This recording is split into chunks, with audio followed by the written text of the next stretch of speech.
intelligence. And that's what it means to be a perfect jnani, samyak jnani.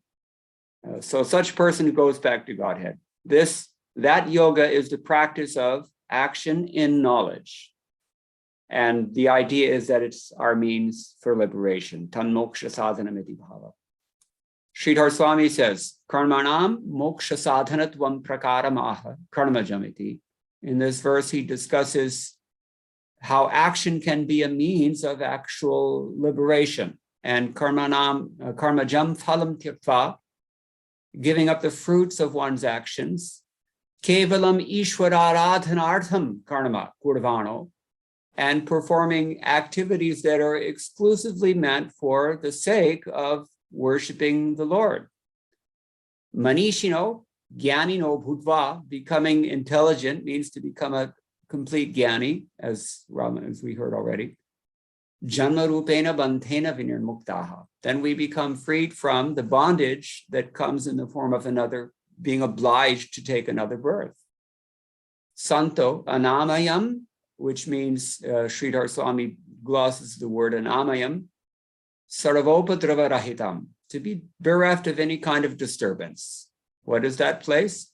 Vishnoho padam, the place of Lord Vishnu, Vaikuntha, mokshakyam gachanti. It's also called moksha. So they go to that place. Sridhar Swami's commentary is very clear. Vishwanath Chakravarti Thakur does not comment on this verse, but that doesn't mean he has nothing to say. So we'll return to his comments on this passage in general in a moment. But Baladev Vidyabhushan says, Karma jameti buddhi yuktas tadrisha buddhimantah karmajam phalam tyaktva karmani anutishtanto manishinaha karmantara gatatma yathatmya prajnavanto bhutva janma bandhena vinirmukta santo anamayam klesha shunyam padam vaikuntham gacchantiti. So he says that being intelligent or having engaged your intelligence, performing actions while giving up the attachment to the results, and then realizing the Atma within that action by intelligence, Manishna, and being freed from the bondage of birth. Saints attain the place free from suffering, Anamayam Padam. That is Vaikuntha. Here he glasses Anamayam as Klesha Shunyam Padam, place where there's no misery. Prabhupada often says this, Vaikuntha means no misery. So usually Anamaya means without disease. We can all appreciate that in the ongoing pandemic, but they're taking it in a general sense here. So therefore, tasmat tvamapi shreyo jiknyasurevam vidhani karmani kurva iti bhava. The idea is that you should perform your enjoined karmas, your dharmas, swadharmas, because you were asking about this. Tvamapi shreyo jiknyasurevam vidhani karmani kuru. So we remember back in earlier in this chapter, Arjun was saying, yet shreyasyan bruhitan nishchitam me. Tell me clearly, what is shreyas for me? Shreyas. Shreyas and preyas are two things that we find in the Upanishads. Preyas is something that's immediately appealing.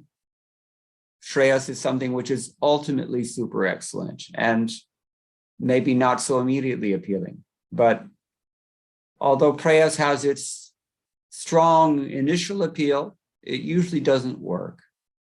Prabhupada's purport indirectly addresses that. We'll discuss in a moment. Shreyas, although it's not so attractive or comfortable in the beginning, but ultimately it leads to super excellence. It is the most preeminent thing. It is the perfection of human life. So Arjun was asking about that in the beginning when he was confused about his duty. And first of all, it's significant that Arjun was primarily concerned about his duty, because most of us aren't. Most of us are concerned about fulfilling our desires or just being comfortable or just being happy in material life. But Arjuna was concerned mainly about dharma, because that's actually the hallmark of a real human being. If it's not your primary characteristic, then your human status is in question. according to the Smriti Shastras. Dharmasya hina pashubhi samana. After all, without this faculty of dharma, actually in the yoga school, they have a word for it. They call it, what is it? It escapes me, but it's considered to be another faculty one has. If he has a sense of dharma, then he's a well-rounded human being. So anyway, this was Arjuna's character. He's very high character, and we should try to emulate that. At least we should be human beings, if nothing better than that. So Krishna is reminding Arjuna, you've asked about Shreya, so now I'm telling you, you should do your prescribed duty, but it has to be done in a particular way. Which we'll explain in a moment. So then he makes another point, which is very important also. Knowledge of the Atma, or self-realization, if you will, that's the cause of knowing Paramatma. And knowing Paramatma is the way to get back to Godhead. Krishna tells us in chapter 4, Janma karma chame divyamevam yo vekti tatvataha ityadi. If you know me in fact, Krishna says, then you are no longer subject to this material world. You will come back to me. This is the idea here. So Baladevidabhushan is telling us that if you understand yourself first, then there's any question of understanding the Supreme Self or the Supreme Personality of Godhead, Krishna. Very important point. And if you understand Krishna, then that is the cause of attaining Vaikuntha. So even knowledge of the Atma here is said to be the cause of attaining Vaikuntha. This is something Srila Prabhupada often used to say to get mathematical. If A equals B and B equals C, then that means that A also equals to C. This is the point that's being made here. At least this is the logic being used here.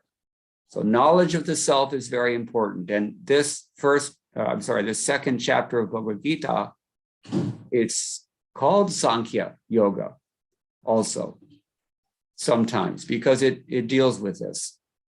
Okay, so now I mentioned that Vishwanath Chakravarti Thakur has made some comments on this general passage and on this chapter in particular. We'll take a look at those. Someone would be able to tell me maybe if this audience has already heard, I assume you have, texts 239 and 240 of this chapter, because I'm going to paraphrase some of the things that Vishwanath Chakravarti Thakur has said there. But even if you've already heard them, I think repetition of a good thing is desired.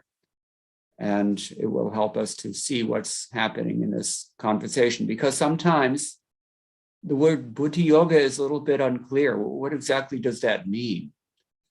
So up until text number 39, Eshate Bhita Sankhya, Krishna tells Arjuna, up until this point, I've been telling you all about Sankhya. Now I'm going to tell you about disinterested karma, nishkama karma. And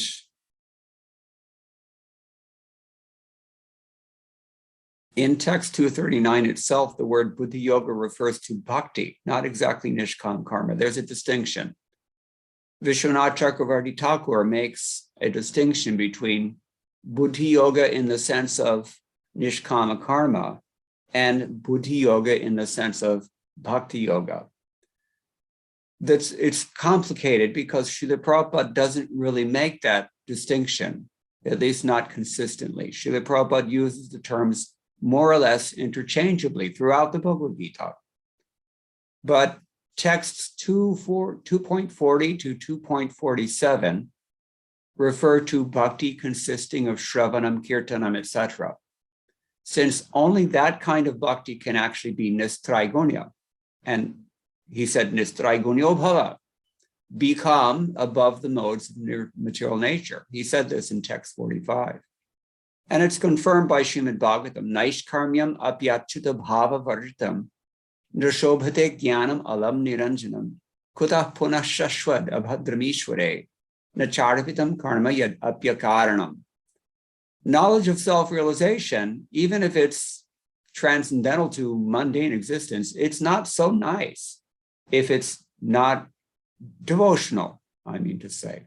So then what's the point of fruitive activities, which are naturally painful from the beginning to the end, if they're not engaged in devotional service? So this is why Vishwanath Chakravarti Thakur makes a distinction between nishkama karma and bhakti yogas, even though the term buddhi yoga can apply to them in different contexts. For example, in text number 49, he says, buddhi yoga in that text refers to nishkam karma. But in chapter 10, when he says, Tesham satat yuktanam, bhajatam priti purvakam dadami buddhi yogam tam, ityadi, that their buddhi yoga means bhakti of this sort. Bhakti means shravanam, kirtana, etc., all the things that we do as sadhaka bhaktas. So buddhi yoga can be a little bit complicating. Srila Prabhupada, as we said, he calls either type as buddhi yoga, and it's apparently random. But Vishwanath Chakravarti Thakur's distinction is important, and he explains it back in Nehapikramanashasti, text 40 of this chapter. In bhakti yoga, even if you just begin bhakti yoga, you've just started on the path of bhakti, and you don't know anything, you haven't realized anything, you haven't really reaped any fruits from it yet. And you also maybe fall away from bhakti, you don't complete the process. He says, still, there is no nasha, there's no destruction, and there's no sin incurred, pratyavaya, even if you've only just begun it, abhikrama, because it's not karma yoga. It's not even nishkam karma. It's not nothing to do with karma. It's actually purely devotional. This is the point. When you make a direct appeal to the governor to release you from prison, it's a different thing than getting out of prison on account of your good behavior. Even if you're badly behaved, if the government likes you, or if the governor likes you, he can give you a pardon. This is the principle of bhakti. It's not exactly bribery, but we're begging for mercy. And that's a very powerful process that distinguishes it from just disinterested karma. A person who is not the least bit interested in loving Krishna can perform disinterested duties. To a degree, at least, he can do that. But the problem, he says, Vishwanath Chakravarti Thakur says, is that in karma yoga, if you've begun it and then stopped, there's not only is there destruction of the fruits of the karma, you don't get the result of the karma, the punya, but you incur sinful reaction because you've neglected your duty. So this is why he makes a clear distinction between buddhi yoga meaning bhakti and buddhi yoga meaning nishkam karma.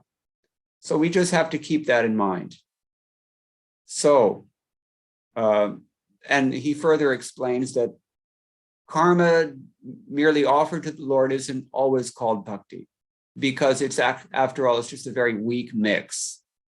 The bhakti element of that nishkam karma is too weak to really deserve the title of bhakti. And the karma element, the selfish element, we will say, that's a little too strong. It can't really be considered bhakti. That this is his logic. So, but both nishkam karma and this shravana kirtana bhakti, they're called buddhi yoga. For example, I mentioned already text 49 and text 10. They mean different things. The first one is nishkam and the other one is pure bhakti. So that's important to consider. Now, nishkam karma yoga, even if offered to the Lord, Vishwanath Chakravarti Thakur says, it consists of the material mode of sattva guna, and therefore it's subject to destruction. It's not on the transcendental platform. Srila Prabhupada has another word for this. He calls it prakrita bhakti. Prakrita bhakti means mundane bhakti. It is a kind of bhakti, you can say. It's like beginner's bhakti or maybe probate bhakti. Bhakti Vinod Thakur also calls it chaya bhakti.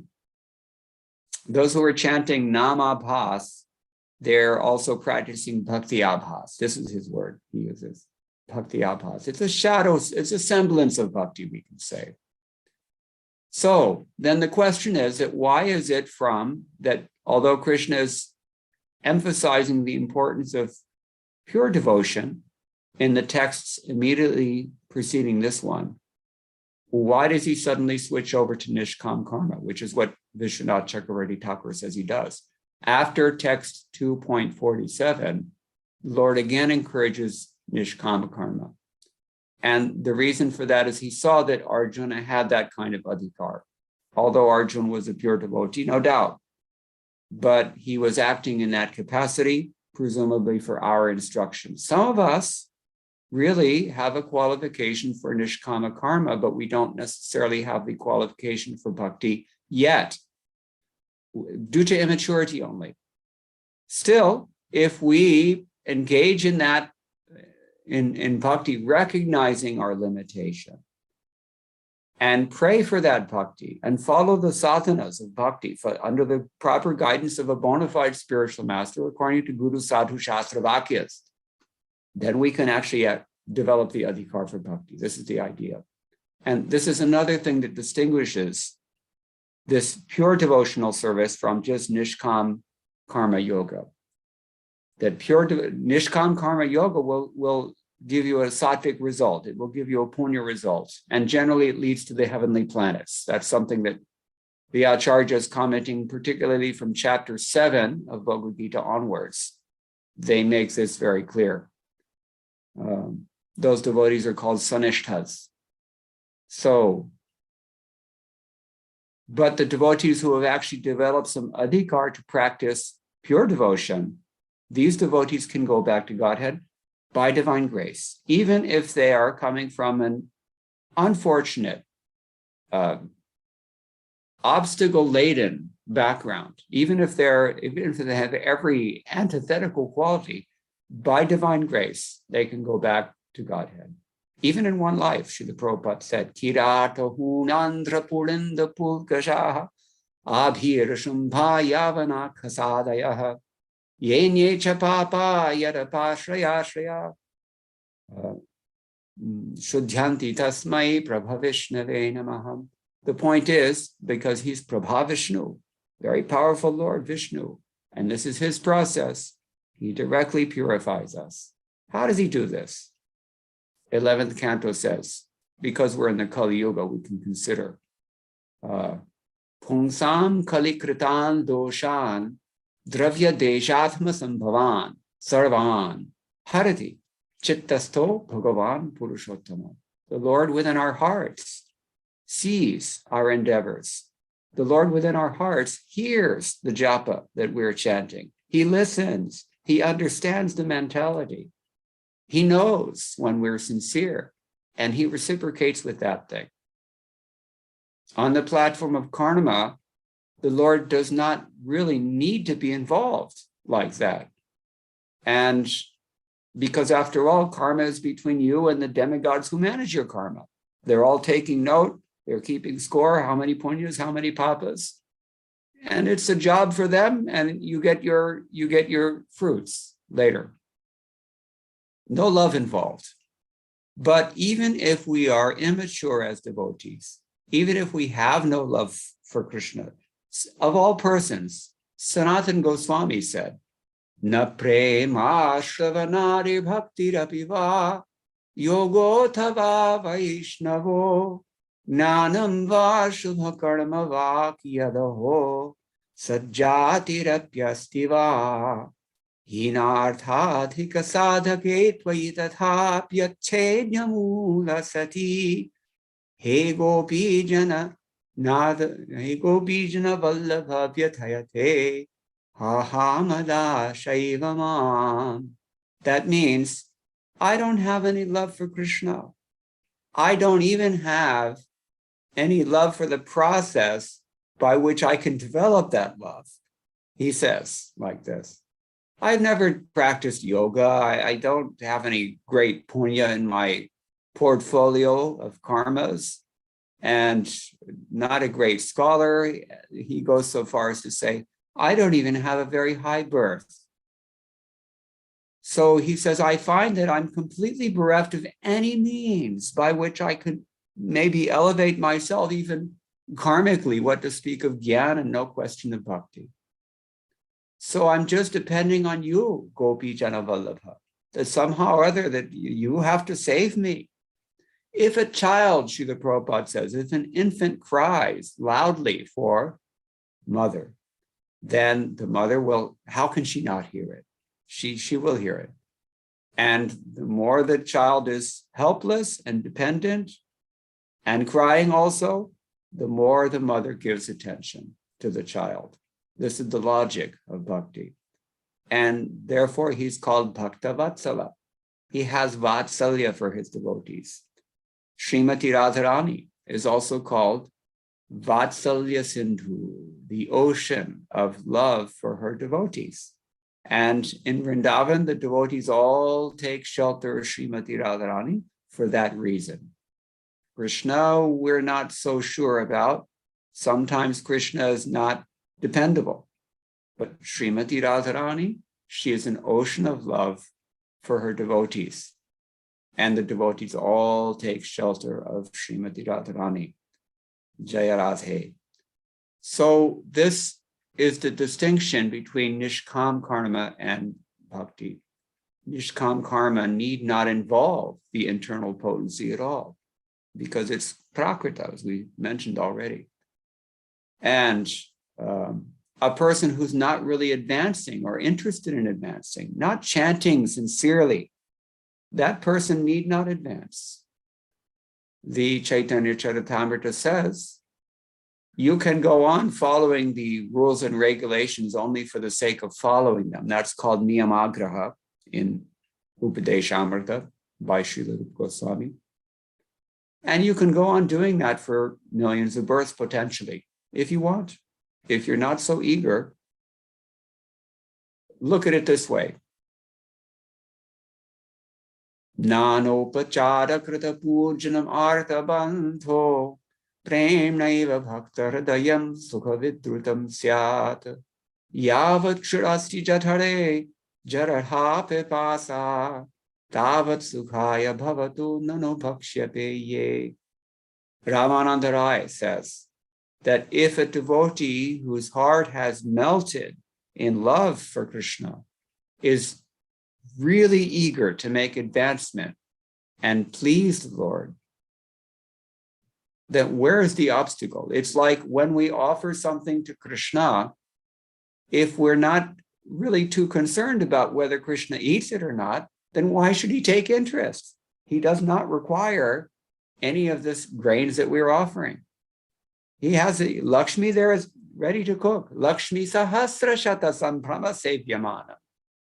In the spiritual world, there are thousands of Lakshmis, and they're all better cooks than our wives are. So what is the point if there's no bhakti? But if a devotee's heart has melted in love, then Krishna cannot even wait for you to finish cooking. He will come into the kitchen to see what is going on in here.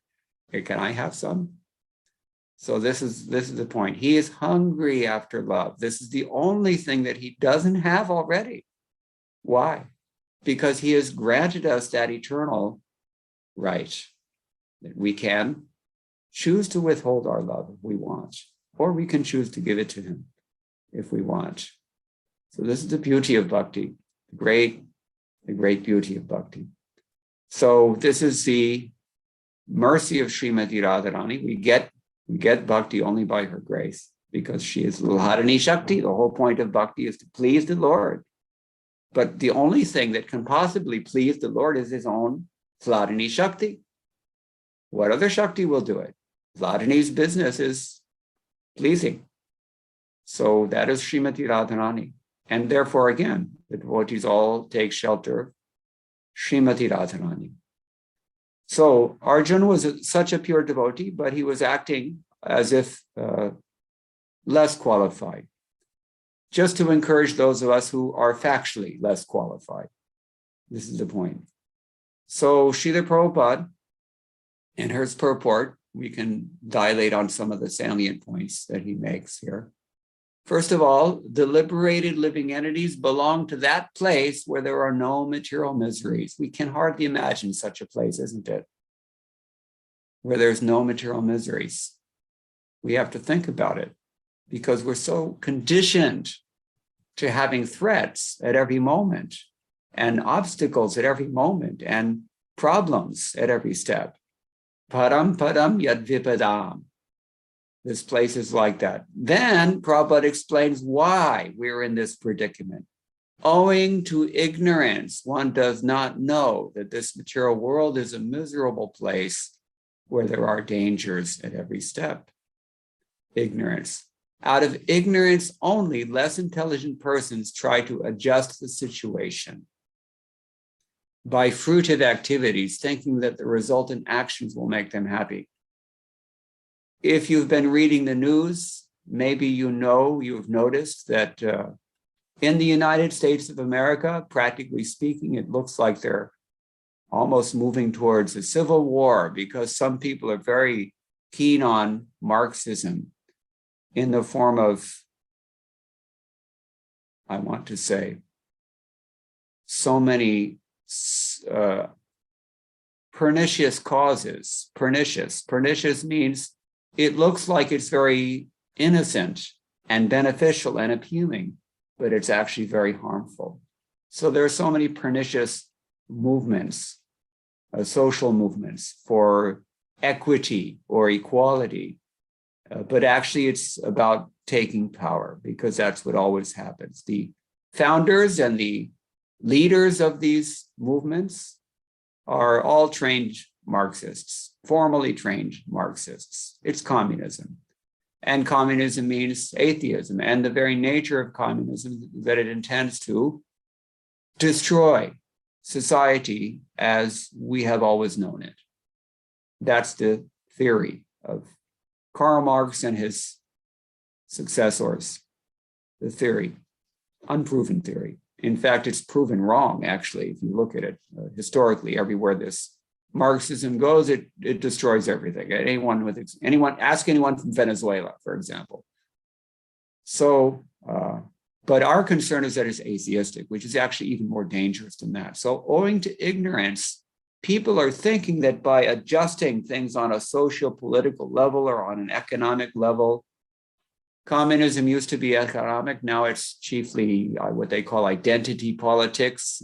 You take something that you can't change, for example, your race or your sex or something like that, and then you politicize people on that basis rather than on their economic status. But it's the same thing. It's another power grab, as it were, from people who are out to exploit you. And ultimately, we're all exploited by Maya, even the exploiters. There are two kinds of people in this world. Vanchaka means such cheaters, and Vanchita means people who are cheated. Most of us, unfortunately, have a little bit of each within us. We try to exploit and we get exploited.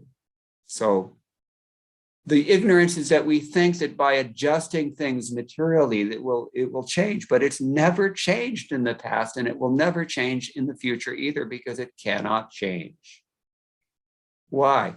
We're fish out of water. We actually don't belong in this world. We are spiritual beings. No kind of body, material body, Prabhupada writes, anywhere within the universe can give life without miseries. Brahma bhuvana loka punar avartin orjuna.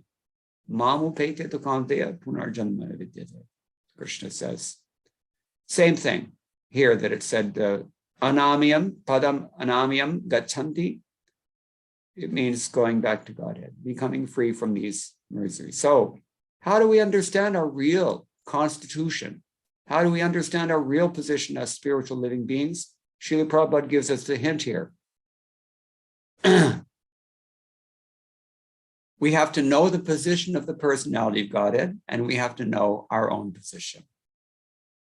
One who understands his real constitutional position as the eternal servitor of the Lord, and thus knows the position of the personality of Godhead, engages himself in transcendental loving service.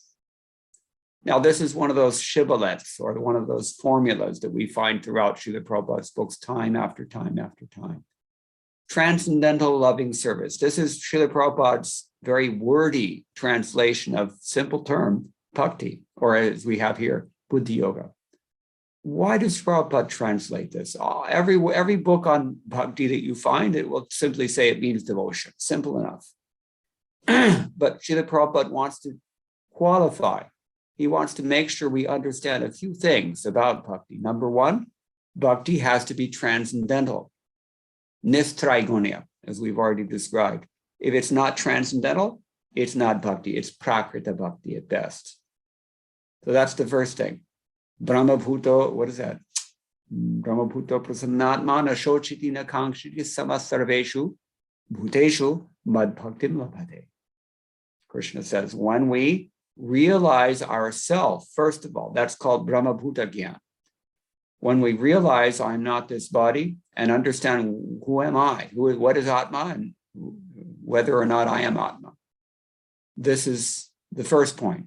That brings us to the transcendental platform, spiritual platform, no touch, no tinge of material existence. We are unsullied by the modes of nature, by the karma, by the ignorance that characterizes material existence. That transcendental status is first and foremost. It's also called Vasudeva Sattva elsewhere. And then the second thing, loving. Loving means that although you have transcended this world, your feelings don't stop. Your activities, your desires, none of it stops. There is a pure manifestation of all the things that we seek erroneously and hopelessly,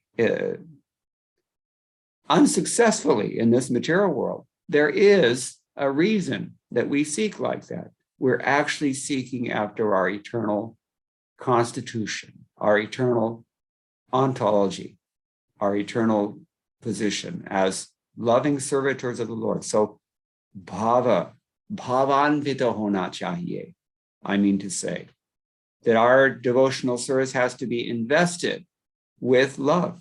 Otherwise, it's also not really proper bhakti. There's no question of bhakti without love. It's devotion, but it's loving devotion. So this is the second thing.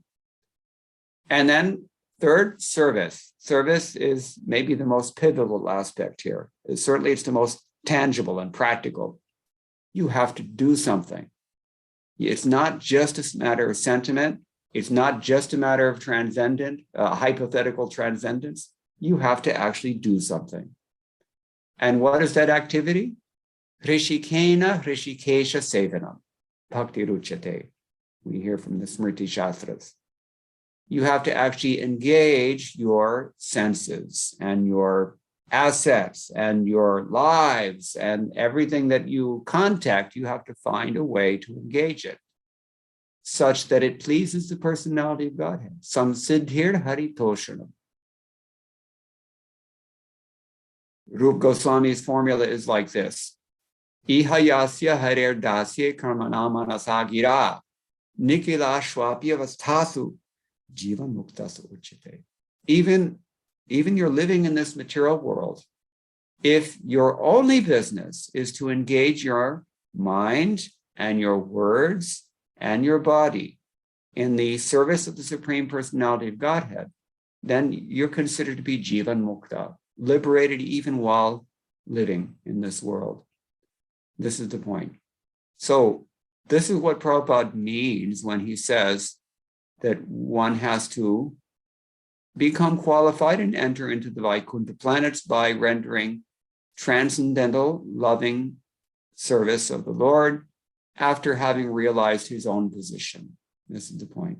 He goes on and he says, to know one's constitutional position means to know also the sublime position of the Lord. We've discussed this. If you understand your own nature, then you understand the nature of the Lord, because the spiritual nature, that means. The nature of spirit doesn't change just because we're small parts and parcels. A drop of water out of the ocean has all the constituent elements of the same saltwater ocean. But the quantity is different. And so it is with our own relationship with the Lord. A spark out of a fire, if it hits the right place, can create a huge explosion because it's fire. It's the same analogy. So the same principle, that is to say. So we have to understand our own position. We have to, first of all, understand what is the nature of spirit, Sat Chit Ananda. And then we have to recognize our own identity as nothing but spirit. That is the substrate, adhara.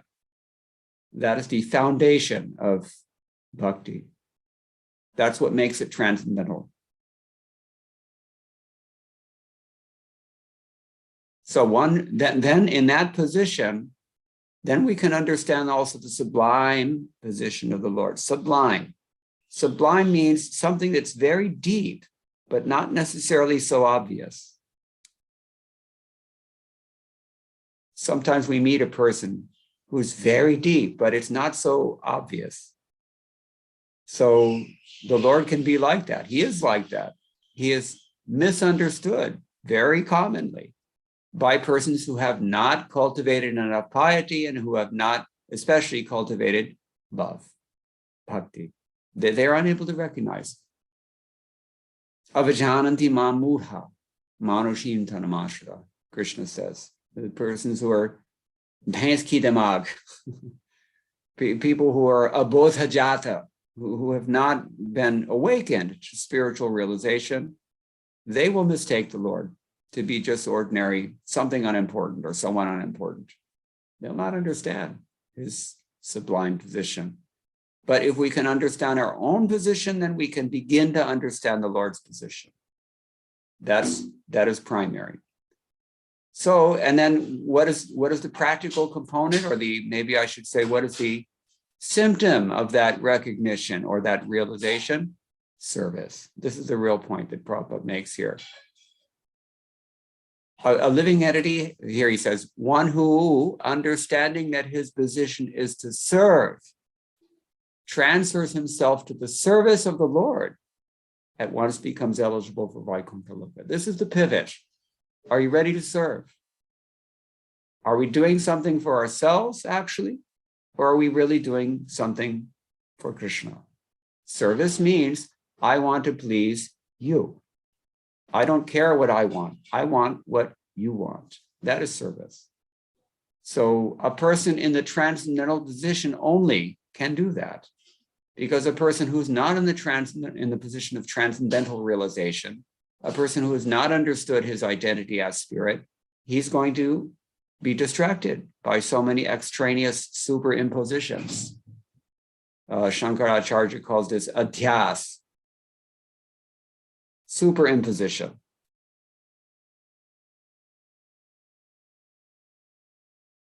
There's a photograph there, but you've superimposed something else on top of it. This is what we do in this material world. So that causes problems. And a person who is not Brahman realized first and foremost, he'll not be willing to serve necessarily. Or even if he does serve, but because he's serving in ignorance, the benefit will be less. It will be very slow.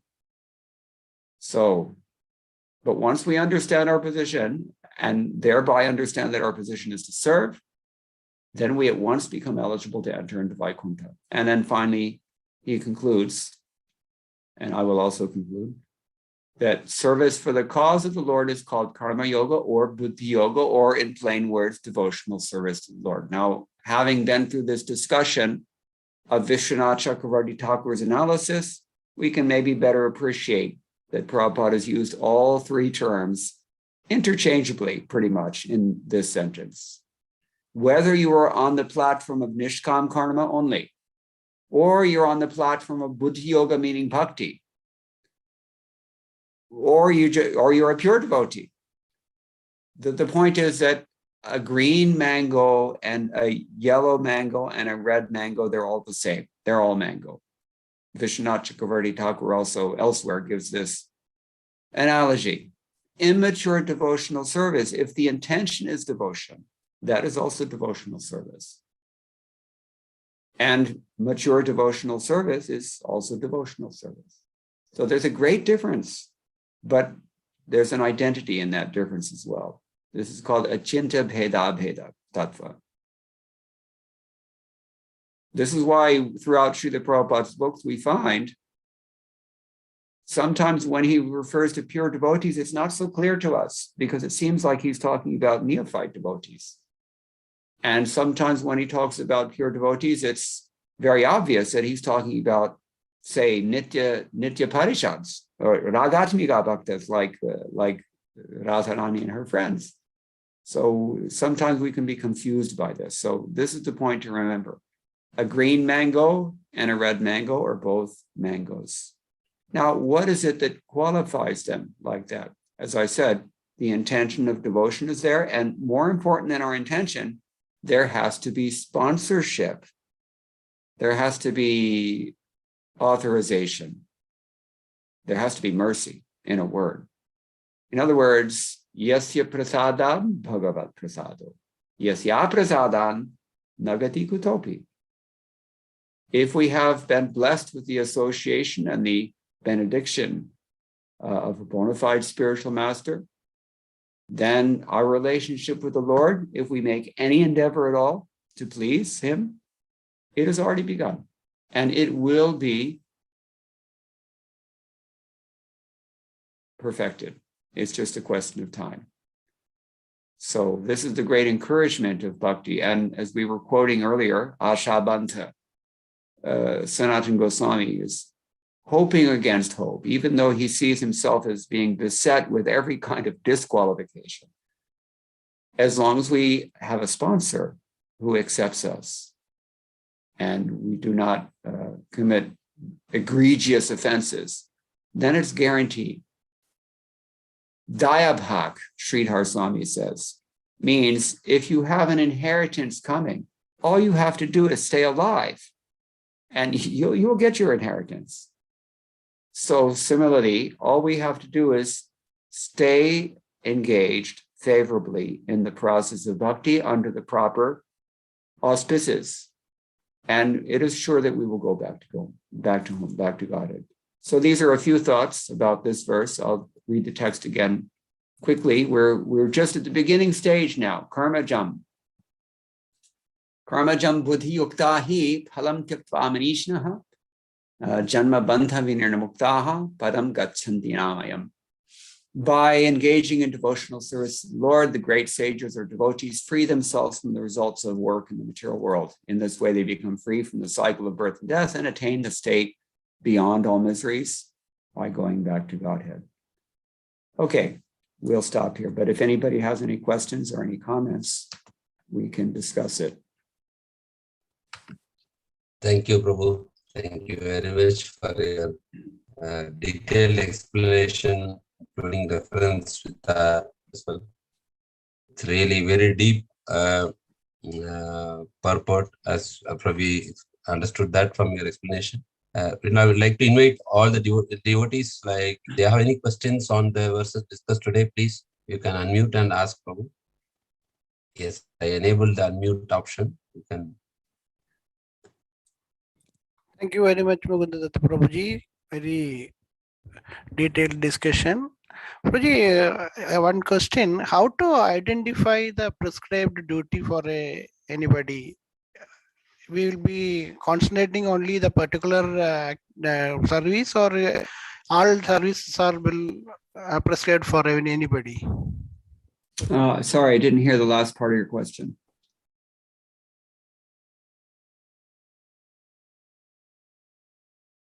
Prabhu was asking, is all services for everyone? Or some prescribed services only for individuals? Yes. Okay. Well,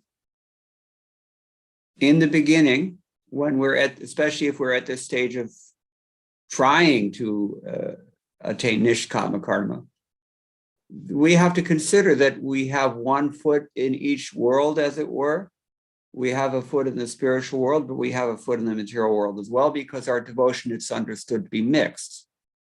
Due to immaturity, it should not be mixed deliberately, but it's understood that at the very outset, we're just coming from this platform. It's kind of like the four kinds of pious persons who adopt devotional service with some motive that Krishna describes in chapter 7. So the karma, nishkam karma, or varnashram dharma, if you will, it is especially meant for such persons because practically speaking, they don't have any other vantage point. How do you get onto a freeway except through the feeder road? It's not possible. And similarly, this nishkam karma is what enables persons to enter the superhighway of bhakti, to use a crude analogy. So, and this is one of the many reasons why we have a bona fide spiritual master, why we need a bona fide spiritual master, because the spiritual master will be able to assess us better than we can assess ourselves, and he will engage us in accordance with our own swabhava. Everyone has a swabhava, a default position in this material world. And every swabhava in this material world has a corresponding swadharma, a prescribed duty that you must perform. So a bona fide spiritual master knows these things and he can direct us accordingly. And that's actually very important because most of us are not so appreciative of bhakti that we can immediately take to a completely transcendental platform of bhakti beyond this kind of, I want to say probate bhakti or entry-level Krishna consciousness. Not sure if that's answering your question, because again, the question is a little bit vague to me. You can say. Thank you very much, Prabhuji. Any other questions anyone has? Let me just elaborate a little further. If someone is, by qualification, primarily Brahminical, then that person has 6 things he has to do. He has to worship, he has to engage others in worship, he has to study, he has to teach, he has to give in charity, he has to accept charity. These are duties for the Brahminical person. Similarly, the Kshatriya has to protect the citizens, he has to organize and manage, he has a different set of obligations. The Vaishyas have to protect animals, cows especially. He has to do farming also especially. Later, if there's surplus, then he can do business, but it's not a priority. It's overblown in the modern world, the need for business. And the Shudra, he doesn't have any specific training in very professional. He's not so professional, so he'll just engage in whatever service occupations he can do. Everyone can do their own prescribed duty. Sway sway karmanya bhirata samsiddham labhate param. And the same thing we already mentioned. One's prescribed duty is ultimately perfected when he performs that work, but offers that to Krishna in devotion. Samsiddhim haritoshanam. And in fact, if performing that prescribed work very carefully does not bring us to the point of developing also pure devotion, then that's a waste of time, Bhagavatam says. I mean, it's not a waste of time in that at least you'll become another human being in your next life. You will not go down. That is the saving grace. It's like a safety net, you can say. But you don't advance also. So that's something else to consider. There's a lot of aspects to this question, but I just thought I would add that. Everyone has a prescribed duty. Everybody should do his own prescribed duty and be satisfied with that. Otherwise, it's maybe not your prescribed duty.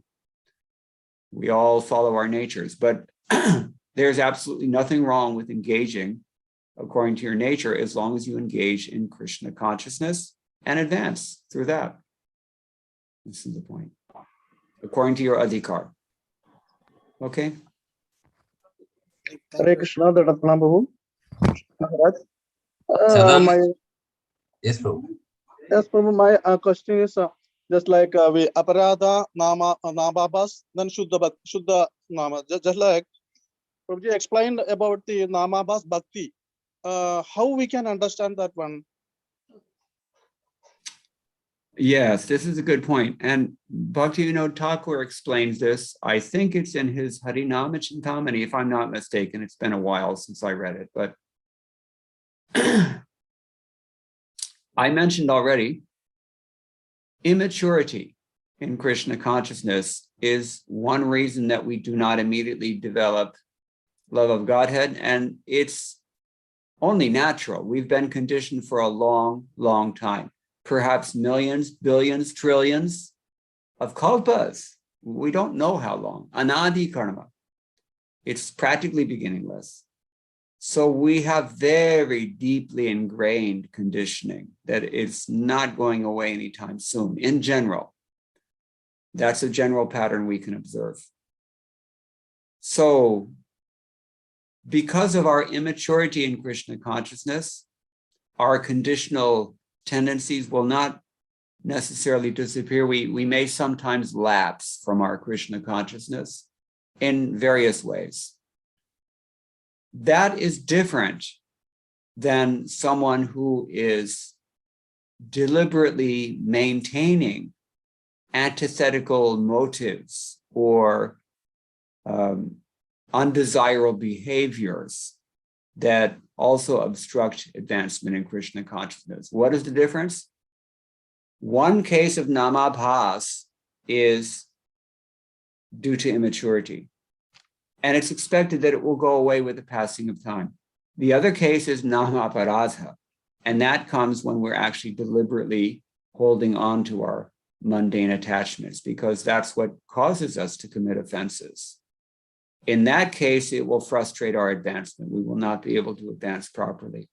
And this is why Srila Prabhupada taught us these 4 verses from Padma Purana that deal with these dashaparadhas, because we all have these tendencies to criticize devotees, to neglect the spiritual master's instructions, or to concoct some ideas about the holy name, or to say that it's an exaggeration, or to commit sin on the strength of chanting. Srila Prabhupada said that is a huge problem for many, many people in this way, or to confuse Krishna consciousness with other kinds of dharmic activities as if they were all the same somehow, when they aren't.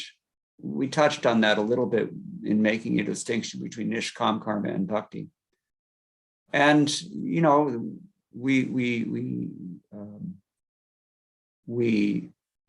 try to preach to those, or we try to convince people who don't share the same faith, and that becomes obstructive for those persons as well as for ourselves. It's another one of the namaparadhas. Maybe the worst one is to maintain material attachments. That may be the worst thing. That even after hearing about the glories of the holy name, if we do not actually develop this love and we remain absorbed in material attachments, then namni sopya paradha krita, that person is an offender. So there's a big distinction to be made. Although the immature devotee will also commit offenses to the holy name, his offenses are born of immaturity. They're not born of rascaldom. This is the point. And if we stay in Krishna consciousness for many years, we will observe, and we may even experience, that although we are very senior in years and maybe even very experienced and learned in the process of Krishna consciousness, but it is possible to maintain material attachments. Even after decades of Krishna consciousness, that becomes an offensive situation. So we have to make that distinction. And only if the immaturity will naturally be overcome, just as a child naturally grows. You don't have to somehow force the children to grow up. They naturally grow up. But when one becomes snagged on offenses of some sort, then that becomes a problem. That's actually the real problem. But if we can get through those 2 stages, somehow or other, then we come to pure chanting, Shuddhanam. And then Krishna really reveals himself to us in the name. That's another level, another dimension of Krishna consciousness. Is it answering your question? Sadananda Prabhu? So is it, you're able to understand, Prabhu? Sadananda Sham Prabhu. I don't know, Prabhu, it's network. Yes, Okay. Okay. Manoharini Mataji raised hand. Yes, Prabhuji. Hare Krishna, Dandavat Pranams. Thank you, Prabhuji, for your time and the class. My question is that whatever service that we do in bhakti, in devotion, all are transcendental, right? So in that case, my understanding is that a preacher of Srimad Bhagavatam or a person who is in charge of administration or a person who is making prasadam, washing utensils or working in Goshala, all in, so then there should not be any difference, right? So is my understanding right? Can you please clarify on this, Prabhuji?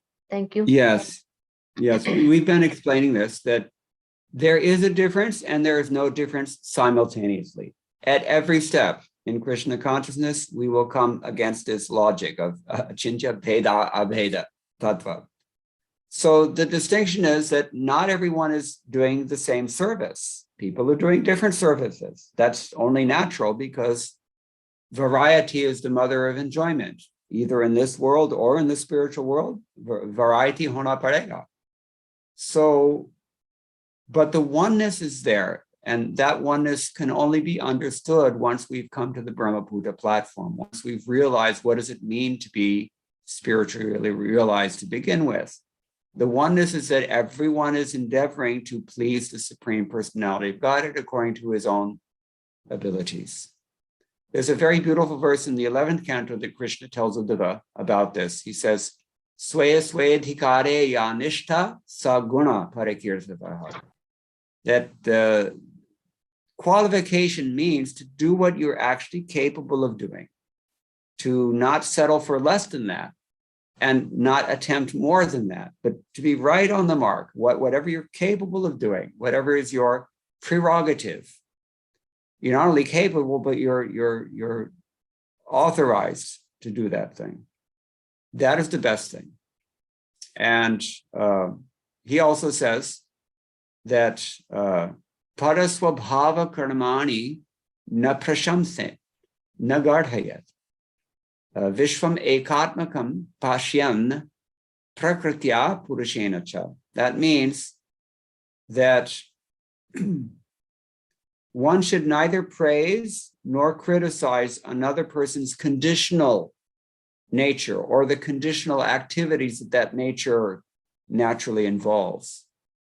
Because everybody has a different one and they can't change it. So what is the point of praising it? You will only encourage them in their material life. But if you criticize it, then that will only discourage them. So there's no point praising or criticizing.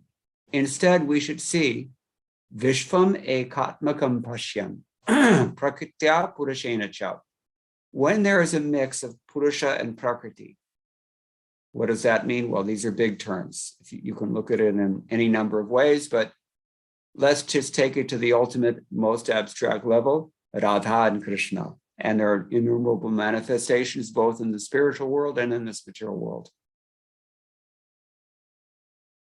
Everything is working according to Krishna's divine plan. Everybody has his place or her place. Everybody belongs in that place. It's right for them, even though it's not the same as the other ones. You see, everyone is an individual, personal. That's also part of it. It's not that everyone is Yashoda in the spiritual world. No, there's only one Yashoda, and there are many followers of Yashoda. Not that everybody becomes Radharani. There's only one Radharani, and everybody serves her. Or Baladev and Subal in the Sakyarasa. Sakyarasa is a different thing. Vatsalya is a different thing. Madhurya is a different thing, but they're all pleasing Krishna. This is the point. Similarly, although it's several notches down from the spiritual ideal, in this material world, we all have conditional natures that are equally valuable and that are equally indispensable anyway, whether you value them or not.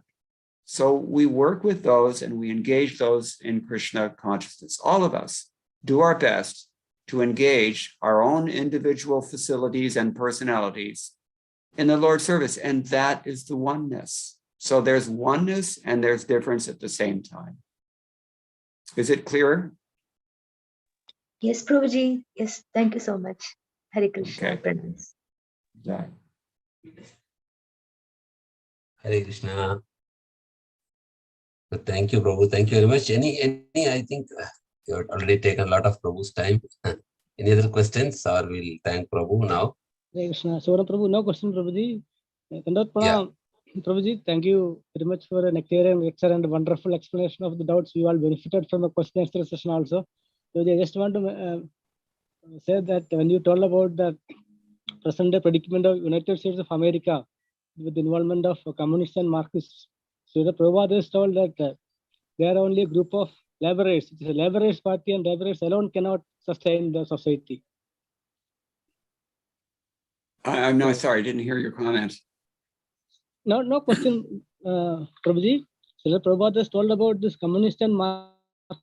They are a party of laborers, and they alone cannot maintain the society properly. Yeah, of course. Actually, I just read from Bhaktivinoda Thakur the other day. He said that the only sustainable social paradigm in this world is the Varnashram society. Nothing else will work. And we've already noticed, as I mentioned, that communism fails everywhere because the main flaw in communism is that it's godless. But also it doesn't work in terms of a very accurate understanding of material nature and how it works. In other words, they're an illusion. So they kind of have to fail. Mokha sha, mokha karmano, mokha jnana vichetasa ityadi. Krishna describes this in Bhagavad Gita. For the demons who embrace demoniac ideals and ideologies, everything they do is a failure. And we've seen this practically. It's practical. It's practically demonstrated. Thank So you. Srila Prabhupada recommended Krishna consciousness as the panacea for this world's multiple problems. If there is a panacea, it's devotional service, because that reinstates us in our normal position. Okay. Thank you very much, Prabhu. Thank you all very much. Giving your valuable time for us and accepting our request. Thank you. We are very much grateful to you, Prabhu. And on behalf of all assembled devotees, we would like to express our gratitude by chanting Hare Krishna Mahamantra 3 times. Hare Krishna, Hare Krishna, Hare Krishna, Krishna Krishna, Hare Hare, Hare Ram, Hare Krishna, Hare Krishna, Hare Hare Krishna, Krishna Krishna, Hare Hare, Hare Rama, Rama Rama, Hare Hare, Hare Krishna, Krishna Krishna, Hare Hare, Rama Rama, Hare Ram, Hare Rama, Hare Hare. Prabhuji, pranam. Jai Shri Prabhupada. All glories Jai. to the assembled devotees. Vansha Hare kalpatarupyascha Krishna.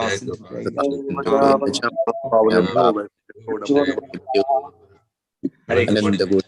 Jai Ki jai. Bhagavad Gita ki jai, Prabhupada ki jai, His Grace Mukunda Datta Prabhu ki jai. Ki jai. Hare Krishna. Prabhu, any announcements are there? Manibhushan Krishna Prabhu? No, Prabhuji, you can proceed. You can conclude it. I am with the meeting. Hare Krishna. Okay, so thank you all for joining. Also, we have other programs which is notified in the WhatsApp. Tomorrow we have morning Bhagavatam class at 9:30. Will be taken by His Grace Asimananda Krishnanam Prabhu. And evening we will be having our Bhagavatam 10th canto study. So welcome all for participating in these programs. And with all your permission, I will end today's session. Hare